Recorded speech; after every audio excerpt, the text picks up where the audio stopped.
और CM Ashok Gehlot press conference कर रहे हैं। क्या कुछ कह रहे हैं, आइए सुनते हैं। रेवेन्यू हमारा बढ़ा, 17% बढ़ा, 17% बढ़ा रेवेन्यू। और 5 बजट मैंने पेश किए, एक भी टैक्स नहीं लगाया। बीजेपी गवर्नमेंट के वक्त में फिस्कल डेफिसिट जो था, राजकोषीय घाटा, वो 9.25% था, अब वो 3.5% पे आ गया। ये बहुत बड़ी उपलब्धि हमारी है। केंद्र सरकार द्वारा भी जीएसडीपी जो है वो 4.35% के कर्ज लेने की सीमा रखी है। कहने का मतलब ये है, जिस प्रकार से हमने मैनेजमेंट के वित्तीय प्रबंधन किया है, और कई बार बात उठती है, कर्जे की बात उठती है, कर्जा बढ़ गया है। कर्जा हर सरकार में बढ़ता है, भारत सरकार में बढ़ता है। भारत सरकार का कर्जा आप देखिए, जब यूपीए गवर्नमेंट की बजाय एनडीए गवर्नमेंट बनी थी तो 55 लाख करोड़ था, अब बढ़ के हो गया वो 1 करोड़ 60 लाख हो गया। 55 लाख का 1 करोड़ 60 लाख करोड़ कर्जा भारत सरकार पे हो गया। पर कर्जा लेने का पूरा कंट्रोल भारत सरकार पर है। कर्जा वही मिलता है राज्यों को, उतना ही मिलता है जितना उनकी कैपेसिटी होती है। हमारी कैपेसिटी जितनी है उतने को अलाउ करते हैं। उनके बगैर मर्जी के हम 1 लाख का कर्जा नहीं ले सकते हैं। इसलिए तमाम physical deficit, physical revenue deficit, revenue surplus सब देख करके कर्जे मिलते हैं और उसमें परफेक्ट हैं।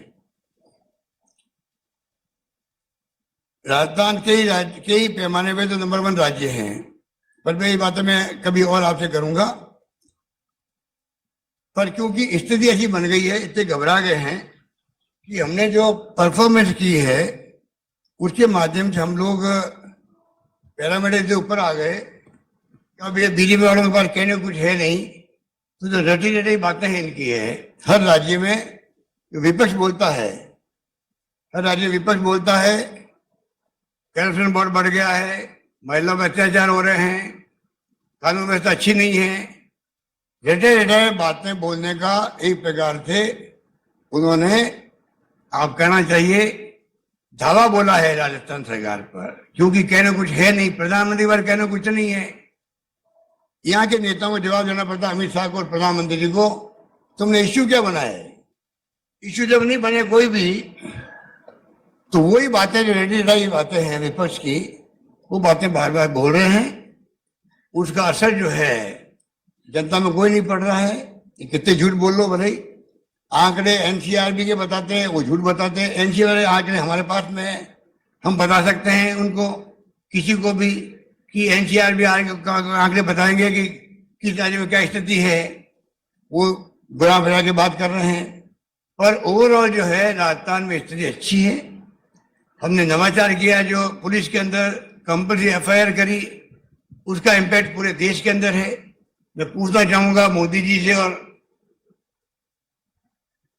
इनके नेताओं से कि भाई आप ये बता दीजिए, अगर आप अपनी जन कल्याणकारी योजनाओं के द्वारा एक इतिहास बनाने जा रहे हैं राजस्थान के अंदर, और कोई भूखा न सोए के संकल्प के साथ, जैसे इंदिरा रसोई हमने आरंभ की है, सामाजिक सुरक्षा योजनाओं के माध्यम से पेंशन बढ़ी है, लोगों का जीवन खुशहाल हुआ है, और गरीबों के लिए निःशुल्क इलाज, आप चिरंजीवी के माध्यम से 25 लाख तक का इलाज निःशुल्क हो रहा है, दुर्घटना में 10 लाख तक का इलाज निःशुल्क हो रहा है, बिजली में छूट दी जा रही है। ऐसे अनेक योजनाएं हैं जो आपके नेतृत्व में यहाँ आरंभ की जा रही है। इसके साथ ही विधानसभा के अंदर भी न्यूनतम गारंटी जैसे अनेक विधेयक आप लाए हैं और वो पास हुए हैं।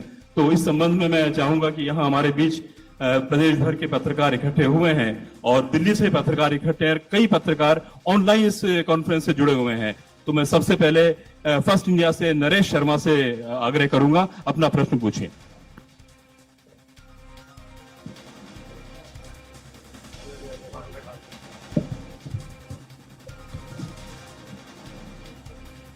नमस्कार मुख्यमंत्री जी, मेरा सवाल ये है कि जो ये विधेयक कल पास किया गया था, और कल ये जो विधेयक पास किया गया था और सदन में हमने सुना था, अधिकांश जो विपक्ष के नेता है वो इसका विरोध कर रहे थे।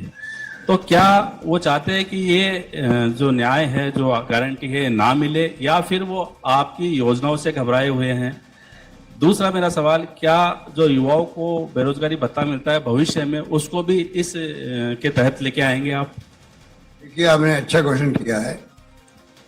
ये शुरुआत करी है हमने। जैसे फॉर एग्जांपल पालनहार योजना है, 6 लाख बच्चों को, ये भी यूनिक योजना है, और उसमें 6 लाख बच्चे जो बेचारे अनाथ हैं या तकलीफ में हैं, दिव्यांग हैं, उनको पालना सरकार द्वारा। अब तो मैंने 1000-1500 कर दिए हैं प्रति माह, 2500 तक भी है। ये बहुत यूनिक योजना है। मैं कई बार कहता हूँ, वो 6 लाख बच्चे अगर नहीं पलते माँ बाप दादा दादी के पास में, या और काका काका के पास में, या और कहीं पर, तो उनमें कितने लोग पता नहीं क्या किस दिशा में जाते हैं, जो दिशा एंटी सोशल होती है। तो कितना बड़ा काम राजस्थान सरकार कर रही है, 6 लाख बच्चों को डेयरी मिलकर। जैसा भी आपने कहा, अब मेरे दिमाग में आ रहा है कि हो सकता है अगली बार सरकार हमारे आए, हम इसको भी गारंटी एक्ट में डाल दें। नहीं, इनकम, एक कानून बनाया हमने, मिनिमम इनकम गारंटी, इसमें उसको डाल दें। अभी वो प्रशासनिक आदेश थे, उसमें और इसमें फर्क है। इसमें डालने के बाद में अधिकार बन जाता व्यक्ति का, उसका बेनिफिट लेने का अधिकार बन जाता है। इतना ही फर्क है। प्रशासनिक आदेश में आदेश है, कई बार फिर देते बगैर पेंडिंग एप्लीकेशन पड़ती रहती है। गारंटी दे दो आप, तो सरकार को फिर करना ही पड़ेगा उसको। इतना बड़ा फर्क है। हेलो, अगला रोहित परिहार इंडिया टुडे से। ये नरेगा के बारे में जैसे कई बार कहा जाता है कि इसमें अनप्रोडक्टिव वर्क में काफी पैसा खर्च हो जाता है, तो आपकी ये जो मिनिमम इनकम स्कीम है, ये नरेगा से कैसी डिफरेंट होगी? इसमें आपने कुछ एस्टिमेट लगाया कि कितने लोगों को कितना बेनिफिट हो सकता है? और सबसे इंपॉर्टेंट, जैसे आपने थोड़ा रेफरेंस किया, इसके लिए पैसा कहाँ से आएगा? देखिए, पैसा कहाँ से आएगा? देखिए, भारत सरकार भी कई बार इसको बढ़ाती है, कई बार कम करती है, ठीक है ना।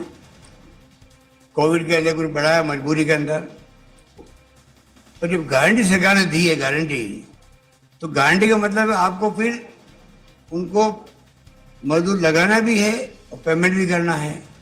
तो गारंटी हमने इसलिए दी, हमारे पैरामीटर शानदार है, वित्तीय पैमाने शानदार है, और हमने प्रयोग किया इसका शहरी योजना का भी, कामयाब हम हुए, तो 25 दिन बढ़ा दिए। इनमें जो शहरी जाति वाले लोग हैं, कथोड़ी जाति लोग हैं, और दिव्यांग है गाँव के अंदर, उनको हम 200 दिन का रोजगार दे रहे हैं इसी में, नरेगा के अंदर। उसकी गारंटी मिल जाएगी इनको। हमारे साथ इस प्रेस कॉन्फ्रेंस में ऑनलाइन जुड़े हुए हैं दिल्ली से इंडियन एक्सप्रेस से उदित मिश्रा। मैं सनी जी से आग्रह करूंगा, उदित मिश्रा से संपर्क कराएं।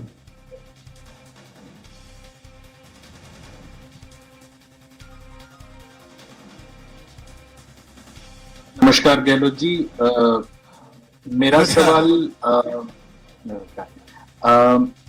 सवाल इस बात पे था कि ये पूरी जो प्रक्रिया है जिसमें सरकार उन लोगों को मदद दे रही है जिनके पास आय की कमी हो या रोजगार की कमी हो, तो क्या इसको इस ढंग से भी देखना चाहिए? जैसा मतलब एक ढंग तो ये ठीक है, अच्छा है कि सरकार मदद कर रही है, लेकिन क्या ये भी दिखाता है कि अर्थव्यवस्था की कमजोरी है ओवरऑल, कि वो उतने रोजगार नहीं बना पा रही या उतनी आय लोगों की नहीं बढ़ रही कि सरकार को आगे से आगे जाके इतनी मदद करनी पड़ रही है? क्योंकि मेरा सवाल सिर्फ इस नजर से नहीं है कि सिर्फ राजस्थान का, मेरा सवाल इस नजर से है कि पूरे देश में क्या सिर्फ यही गारंटीज के हिसाब से चल सकता है, या ये दिखा रहा है कि हमारी अर्थव्यवस्था इतनी वीक है कि सरकारों को आगे से आगे आके इतना पैसा देना पड़ रहा है? नहीं, देखिए, तो देश के सामने चुनौती ही तो है। देश के सामने चुनौती है। जो राहुल गांधी की यात्रा थी, भारत जोड़ो यात्रा, उसमें उन्होंने कहा महंगाई के साथ में बेरोजगारी, नॉन वायलेंस और अमीर गरीब के बीच में खाई बढ़ती